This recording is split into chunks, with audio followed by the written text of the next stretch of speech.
Pemirsa, kembali Anda menyaksikan Kominfo Newsroom.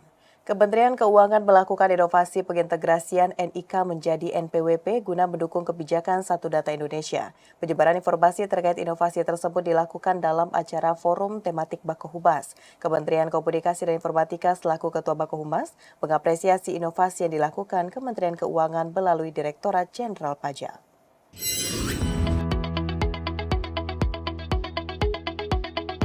Guna mewujudkan visi Indonesia terkait Satu Data Indonesia, Kementerian Keuangan melalui Direktorat Jenderal Pajak melakukan inovasi, salah satunya dengan mengintegrasikan nomor induk kependudukan NIK menjadi nomor pokok wajib pajak NPWP.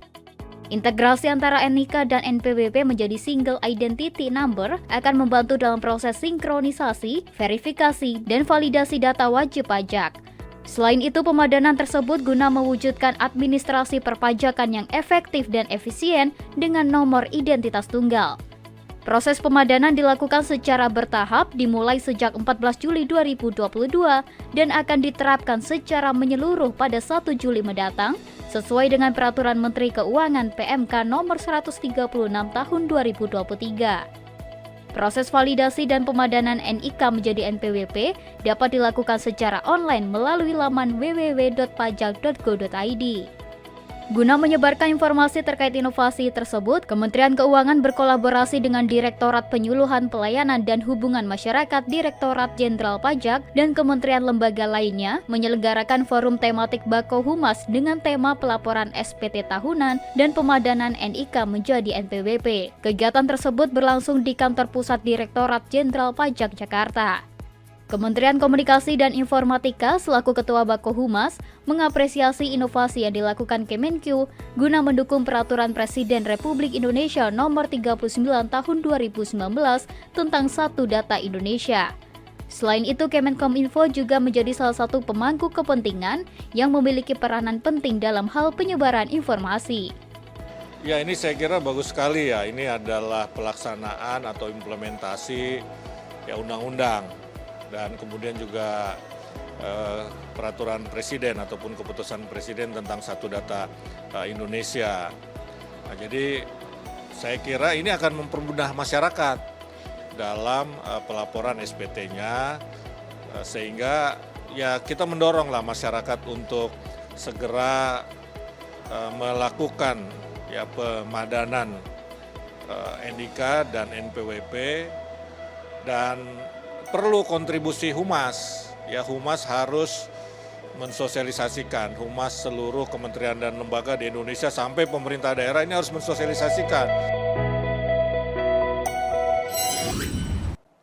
Dan pemirsa, untuk mengetahui lebih lanjut terkait dengan inovasi yang dilakukan oleh Kementerian Keuangan yang menjadikan NIK sebagai NPWP mendukung kebijakan Satu Data Indonesia, mari kita ikuti dialog selengkapnya bersama rekan kami Anggria Ratri. Pemirsa, kita sebagai rakyat Indonesia dan juga tinggal di wilayah Indonesia, tentunya kita harus menaati beberapa aturan yang ada di negara ini. Salah satunya yakni terkait wajib pajak. Nah, mengapa wajib pajak ini penting? Karena kita dengan membayar pajak, maka secara tidak langsung kita ikut berkontribusi untuk kemajuan bangsa dan juga negara Indonesia. Namun tidak bisa dipungkiri ternyata masih ada beberapa orang ataupun masyarakat ini yang masih belum paham terkait mekanisme perpajakan di Indonesia dan juga terkait informasi terbaru nih terkait kebijakan dari Peraturan Presiden dan juga Kementerian Keuangan terkait pemadanan NIK menjadi NPWP. Dan untuk membahasnya lebih dalam, saat ini sudah bersama kami Direktur Penyuluhan Pelayanan dan Hubungan Masyarakat Direktorat Jenderal Pajak, Ibu Dwi Astuti. Halo Ibu Ewi, apa kabar? Halo Andrea, apa kabar? Kabar baik tentunya. Kabar baik. Ya. Ini selalu semangat selalu Ibu Siap. Ewi ini memberikan positive vibes selalu gitu ya. Ya, harus dong, humas. Ya, harus. Ibu Ewi ini sebelum kita membahas terkait pemadanan NIK menjadi NPWP yang saat ini ramai gitu ya diperbincangkan. Nah, mungkin bisa dijelaskan terlebih dahulu terkait SPT tahunan. Ya. Di pemirsa JPR TV mungkin yang masih belum ada yang paham gitu, Bu. Oke. Jadi SPT tahunan itu adalah sebetulnya sarana pelaporan bagi setiap wajib pajak untuk melaporkan kewajiban perpajakannya. Nah, ini sesuai dengan sistem perpajakan Indonesia yang menganut sistem self-assessment, di mana dengan sistem ini setiap wajib pajak itu menghitung, memperhitungkan, membayar dan melaporkan sendiri kewajiban pajaknya.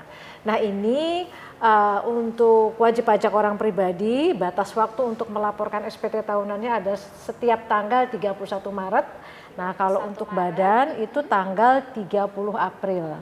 Jadi pada dasarnya tadi SPT tahunan ini adalah sarana untuk melaporkan berapa sih sebetulnya pajak yang sudah dibayar dengan penghasilan yang diterima. Jadi ini adalah sebetulnya kalau kita di DJP bisa mengatakan pesta tahunan nih.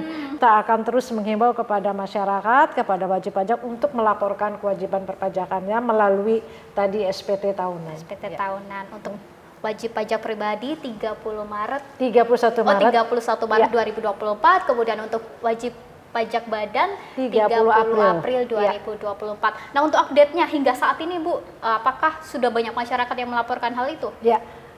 Ini dalam kesempatan ini Mbak Andrea saya juga ingin mengucapkan terima kasih dan apresiasi kepada wajib pajak karena sampai kemarin itu sudah 3,7 juta wajib pajak orang pribadi yang melaporkan SPT tahunannya, dan untuk wajib pajak badan itu kurang lebih 124.000 juga sudah melaporkan. Ini terima kasih karena sudah melaporkan lebih awal, dan biasanya lebih awal itu lebih nyaman, lebih baik. Karena kalau sudah akhir-akhir ini biasanya nanti sistemnya takutnya down lah gitu ya, karena semua ingin melaporkan SPT dalam waktu yang sama gitu. Lebih awal lebih nyaman. Yang penting jangan sistem SKS. Betul. Sistem kebut semalam begitu ya, Bu. Nah, kemudian untuk di tahun 2024 ini apakah tren penyampaian SPT tahunan dan juga pembayaran pajak mengalami peningkatan Bu dibanding tahun sebelumnya 2023? Iya, pastinya karena kami selalu juga menghimbau kepada masyarakat wajib pajak itu tadi lebih awal lebih nyaman. Jadi memang diharapkan di sisa waktu penyampaian SPT ini tidak tergesa-gesa, tidak nantinya sistemnya down dan lain sebagainya. Dan kalau ditanya tadi pertumbuhan, pastinya ada pertumbuhan. Tapi biasanya begini, penyampaian SPT itu kan kurang lebih wajib pajak yang terdaftar itu jumlahnya more or less sama gitu ya, dari kalaupun ada peningkatan nanti juga itu akan seiring dengan jumlah yang juga melaporkan juga pasti akan ada peningkatan. Itu rata-rata masyarakat melaporkan SPT itu secara online atau tetap ada yang datang ke kantor pajak begitu Bu? Ya, untuk di kota-kota besar sebetulnya di Jakarta misalnya itu rata-rata memang melaporkan secara online melalui DJP online dengan aplikasi yang namanya yang kita sebut dengan e-filing. Tetapi masih ada juga terutama saudara-saudara kita yang katakanlah masih internet literasinya belum kurang begitu itu ya. Itu masih menyampaikan SPT tahunan secara manual. Tapi jumlahnya tidak banyak. Mungkin hanya kurang lebih 5% barangkali dari total yang menyampaikan secara online. Nah, sekarang ini kan teknologi semakin canggih begitu ya Bu. Tadi Ibu menyampaikan juga bahwa sudah ada yang melaporkan secara online. Nah, dari DJP sendiri seberapa optimis penyampaian SPT tahunan ini secara online bisa 100% Bu? Nah, ini sebenarnya kalau dari kami tuh selalu melakukan edukasi kepada teman-teman untuk menyampaikan secara online, karena itu pasti lebih mudah, lebih efisien, lebih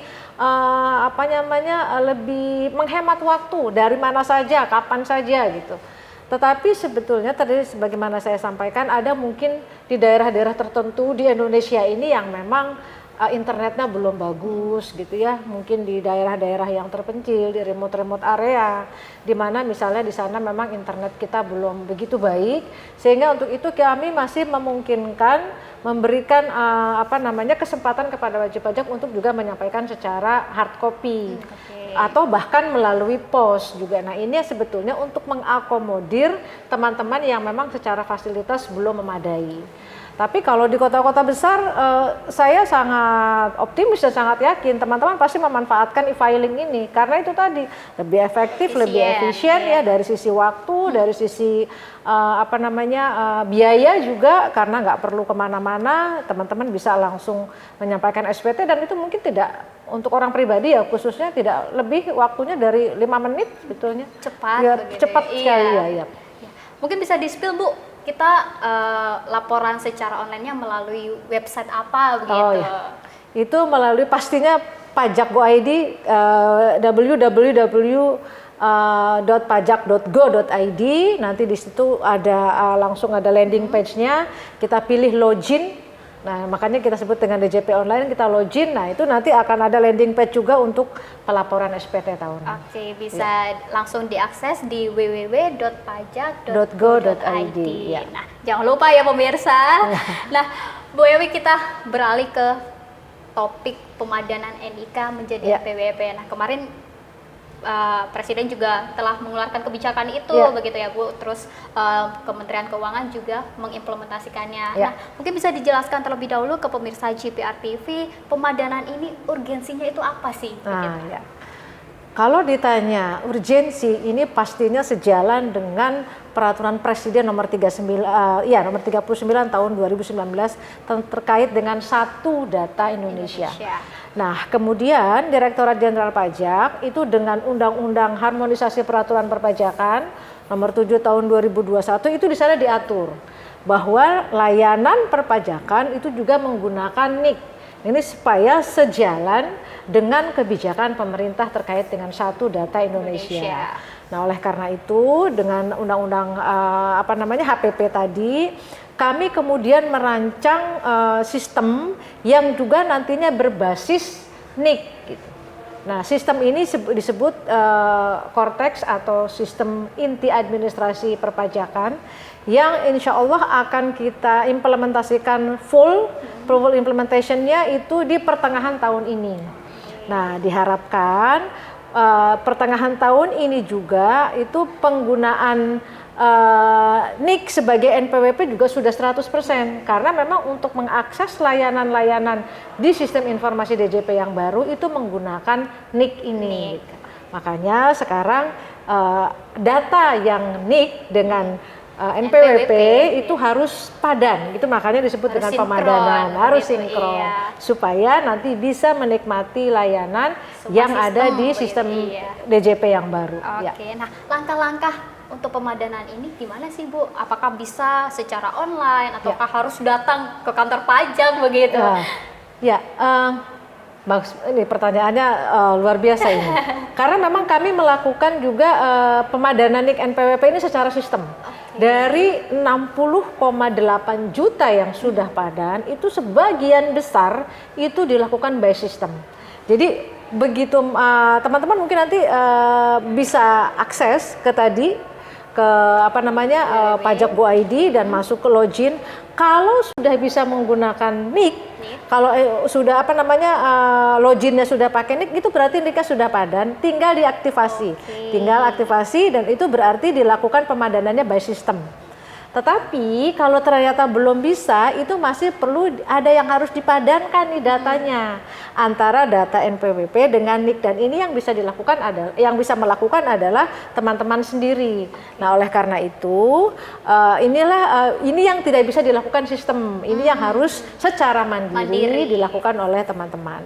Dan itu yang selama ini sudah melakukan pemadanan itu kurang lebih jumlahnya hanya sekitar 3 juta sekian gitu ya, yang secara mandiri, yang selebihnya memang oleh sistem. Nah, ini sekali lagi saya menghimbau dalam kesempatan ini bahwa teman-teman coba masuk ke sistem kita ketika melaporkan SPT atau misalnya ini dicoba, kalau ternyata belum valid silahkan lakukan pemadanan secara mandiri. Dan itu lewat DJP online, tidak perlu datang juga ke kantor pajak. Semua serba online. Serba online. Nah, itu ada batas waktunya nggak sih Bu untuk pemadanan ini? Nah, ya, secara undang-undang sebetulnya sudah dibatasi sampai dengan 31 Desember 2023. Lalu, ya. Tetapi kami memberikan relaksasi karena sistem barunya nanti diimplementasikan di pertengahan tahun ini, maka kemudian pemadanan juga diberikan relaksasi untuk habituasi sampai dengan pertengahan tahun ini. Tapi jangan nunggu, jangan mepet-mepet. Silahkan mulai dari sekarang ini untuk melakukan pemadanan. Ya, tapi nanti misalnya ada masyarakat yang malas untuk melakukan pemadanan, kira-kira ada konsekuensinya nggak sih Bu?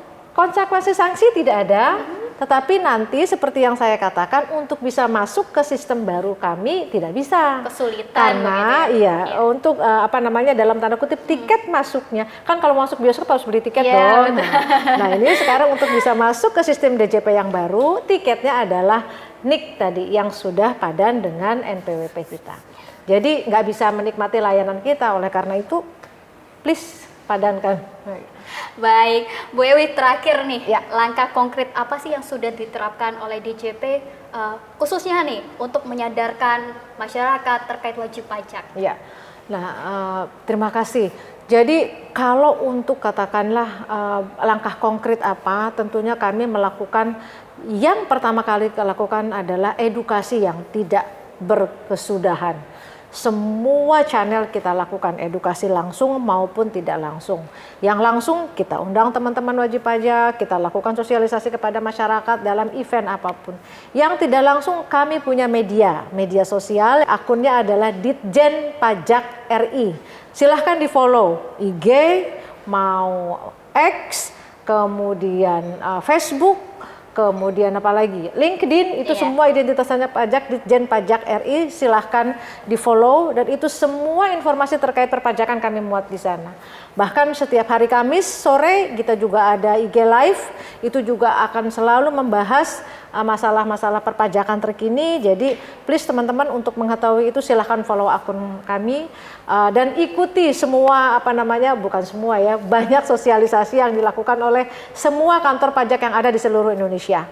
Kita punya lebih dari 300 unit kantor KPP dan punya 34 kanwil di seluruh Indonesia yang juga melakukan edukasi kepada masyarakat.